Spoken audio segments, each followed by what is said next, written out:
Hi எல்லாருக்கும் வணக்கம். இன்னைக்கு வந்து எங்கள் வீட்டில் சண்டே ஸ்பெஷல் வந்து காடை கிரேவியும் காடை 65ம். இன்னைக்கு வந்து இந்த ரெசிபி எப்படி பண்ணலான்னு வாங்க பார்க்கலாம். வாங்க இப்போ நம்ம காடை கிரேவிக்கு தேவையான பொருட்கள் பார்க்கலாம். காடை வந்து ஒரு 4 காடை எடுத்திருக்கேன், குட்டி குட்டியாக நறுக்கி. அப்புறம் 4 வெங்காயம், தக்காளி, ஒரு பச்சை மிளகா, கருவேப்பிலை, இஞ்சி பூண்டு பேஸ்ட், வெறும் மிளகாத்தூள், மல்லித்தூள், மஞ்சத்தூள், கரம் மசாலா, இது ஹோல் கரம் மசாலா தாளிக்கிறது, அப்புறம் எண்ணெய், தேவையான அளவுக்கு உப்பு. இப்போ வந்து நம்ம குட்டி குட்டியாக நறுக்கி வச்சிருக்க காடையை வந்து கழுவி எடுத்துக்கலாம்.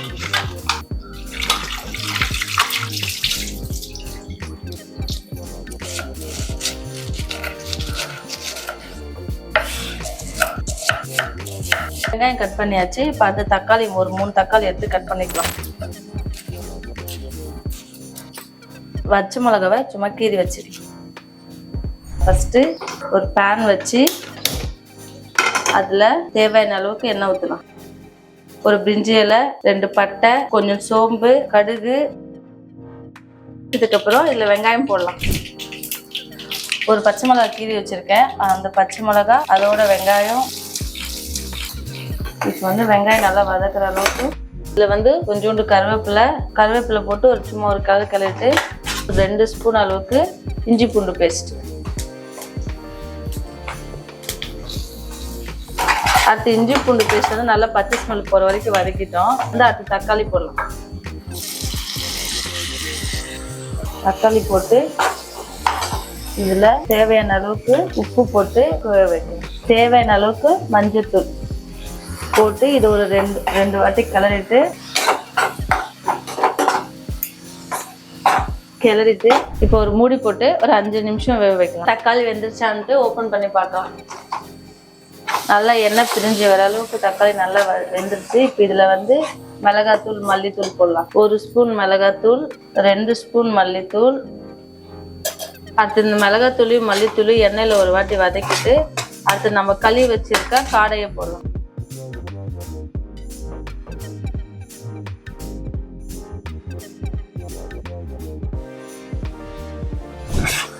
ஒரு 2 கிளறலாம். கிளறிட்டு காடை வந்து சாப்பிட நல்லா இருக்கும். என் 2 பாப்பாங்களுக்கும் காடை கிரேவினா ரொம்ப பிடிக்கும். காடை தான் நல்லா விரும்பி சாப்பிடுவாங்க. மூடி போட்டு நல்லா வேக வரைக்கும் இப்போ காடை போட்டு ஒரு 10 நிமிஷம் ஆயிடுச்சு. அந்த எண்ணெய் நல்லா பிரிஞ்சு வந்திருக்கு. இப்போ அடுத்து வந்து இதில் வந்து ஒரு 1/2 ஸ்பூன் கரம் மசாலா போட்டு கழுவிட்டு தேவையான அளவுக்கு தண்ணி ஊற்றலாம். அப்புறம் மூடி போட்டு ஃபுல்லாக வெந்து வர வரைக்கும் வெயிட் பண்ணலாம். கொஞ்சம் நேரம் ஆயிடுச்சு. எப்படி இருக்குன்னு நம்ம ஓப்பன் பண்ணி பார்க்கலாம்.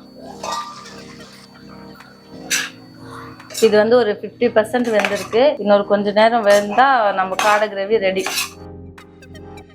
இப்போ மூடி போட்டு இது வெந்துட்டு இருக்கட்டும். அதுக்கப்புறம் நம்ம 65. இப்போ இந்த காடையை வந்து கழுவிட்டு மசாலா போட்டு ஊற வைக்கும். இப்போ காடை வந்து நல்லா கழுவலாம். தண்ணி இல்லாமல் நல்லா வடிகட்டி வச்சு. இப்போ காடை 65க்கு தேவையான பொருட்கள்லாம் 2 காடை வந்து முழுசாக எடுத்திருக்கேன். அடுத்து வந்து சிக்கன் 65 மசாலா, வெறும் ரெட் சில்லி பவுடர், இஞ்சி பூண்டு பேஸ்ட், தயிர், கார்ன்ஃப்ளவர், மைதா, உப்பு. இது வந்து கேசரி கலர். ஃபர்ஸ்ட் இதில் வந்து கொஞ்சோண்டு ரெட் சில்லி பவுடர். அடுத்து வந்து சிக்கன் 65 மசாலா தேவையான அளவுக்கு. அடுத்து வந்து இஞ்சி பூண்டு பேஸ்ட். அடுத்து வந்து உப்பு தேவையான அளவுக்கு. அடுத்து வந்து தயிர் ஒரு ஸ்பூன். ஃபர்ஸ்ட் இது எல்லாத்தையும் சேர்த்து நல்லா கிளறி ஒரு 10 நிமிஷம் ஊற வைக்கணும். இப்போ நம்ம காடை கிரேவி ரெடி ஆயிடுச்சுன்னு பார்க்கலாமா? இப்போ கிளறிட்டு நம்ம ஒரு கிண்ணத்தில் மாற்றிக்கலாம். இப்போ இதில் வந்து நம்ம கொஞ்சோண்டு கொத்தமல்லி மேலே தூவிக்கலாம். இப்போ வந்து இதுக்கு மேலே அப்படியே தூவிக்கலாம். அவள்தான் நம்ம காடை கிரேவி ரெடி. நல்லா இருக்கும். நீங்களும் ட்ரை பண்ணி பாருங்க. ட்ரை பண்ணிட்டு பிடிச்சிருந்துச்சுன்னா ஒரு லைக் பண்ணுங்க, ஷேர் பண்ணுங்க, சப்ஸ்கிரைப் பண்ணுங்க. இப்போ வந்து கிரேவி ரெடி ஆயிடுச்சு. நம்ம அடுத்து வந்து 65 போடலாம். இப்போ வந்து ஒரு பேன் வச்சு அது 65க்கு தேவையான அளவுக்கு எண்ணெய் ஊற்றலாம். எண்ணெய் வந்து நல்லா கொதி வரணும். அந்த கேப்ல வந்து நம்ம இதில் இன்னும் கொஞ்சம் மசாலா சேர்க்கணும். அதை நம்ம இப்போ சேர்த்துக்கலாம். 2 ஸ்பூன் கார்ன்ஃப்ளவர்.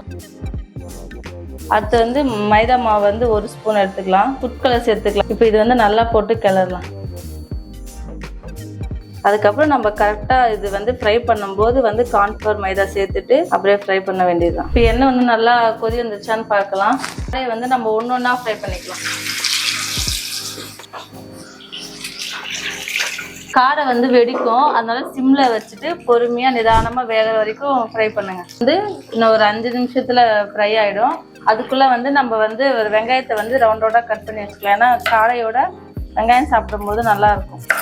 காடை வந்து இன்னொரு 5 நிமிஷம் மட்டும் வேகணும். அது வரைக்கும் வெயிட் பண்ணணும். எல்லா பக்கமும் திருப்பி நல்லா ஃப்ரை பண்ணணும். 65 ரெடி ஆயிடுச்சு. இப்போ வந்து இது வந்து நம்ம ஒரு பிளேட்ல மாத்திக்கலாம். சூப்பரா ரெடி ஆயிடுச்சு காடை. இன்னொரு காடையும் இருக்கு, இதையும் நம்ம வந்து ஃப்ரை பண்ணிடுறோம். போட்டிருந்த காடை இன்னொரு காடையும் நல்லா ஃப்ரை ஆயிடுச்சு. இதுவும் எடுத்து நம்ம சர்வ் பண்ணிக்கலாம். அடுத்து நம்ம காடை 65 சூப்பராக ரெடி ஆயிடுச்சு. இது வந்து நம்ம கார்னிஷ் பண்ணிக்கலாம் வெங்காயத்தோட. சாப்பாடோட போட்டு சாப்பிடலாம். இந்த சாப்பாடு வந்து சுட சுட இருக்கு சாப்பாடு.